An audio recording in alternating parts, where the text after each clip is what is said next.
بسم الله الرحمن الرحیم و به نستعین و صلی الله علی نبینا محمد و علی آله و صحبه اجمعین. یک روزی عثمان بن ابی العاص آمد پیش رسول الله صلی الله علیه و سلم و از درد و بیماری که داشت شکوه کرد.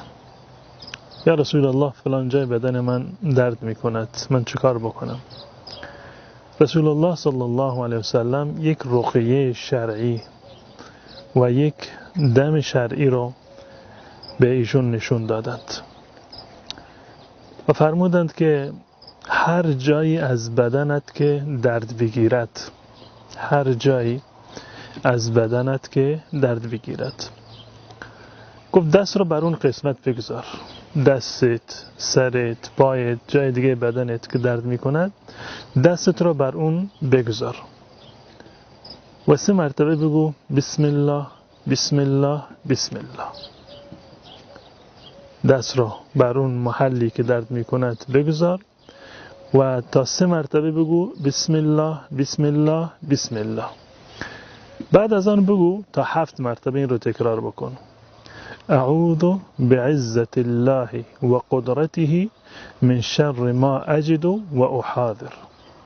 اعوذ بعزة الله وقدرته من شر ما اجد واحاذر.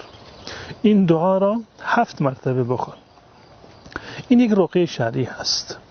همه شما نیاز به این دارید. معمولا دیده می شود که مردم سوال میکنند که ما میخوام بریم پیش دعانویسی، پیش ملایی برای ما تعویذی بنویسه، دم بکنه، دعایی بکنه. همین دعا رو خود شما بخونید. این نسخه‌ای هست که رسول الله صلی الله علیه و سلم برای ما بیان کردند. هر کسی رو هر کجای بدنش که درد بگیرد، آن چیزی که از رسول الله صلی الله علیه و سلم ثابت هست این است که دستتان را بر روی محل درد بگذارید، بسم الله بسم الله بسم الله و 7 مرتبه بگید اعوذ بعزة الله و قدرته من شر ما اجد و احاذر. من پناه میبرم به عزت و قدرت الله متعال از شر آن دردی که دارم و از آن رنج میبرم. اگر این دعا را بخوانید انشاءالله که الله متعال شما را شفا میدهد. عثمان ابن ابی العاص میگوید که من این کار رو انجام دادم و اون دردی را که داشتم الحمدلله اون دردم شفا یافت و از بین رفت. میگوید بعد از این همیشه من فرزندانم را، اهل و اولادم را همیشه توصیه میکردم که این دعا را بخونن.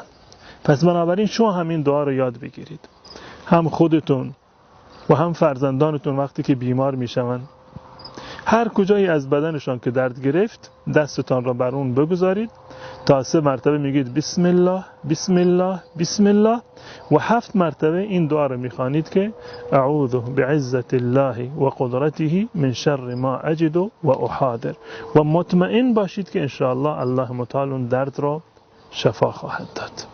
امیدوار هستم که الله متعال تمامی بیماران مسلمانان را انشاءالله شفا بدهد و بیماری و رنجی را که در دنیا تحمل کردند این را در میزان حسناتشون قرار بدهد. و صلی الله علی نبینا محمد و علی آله و صحبه اجمعین.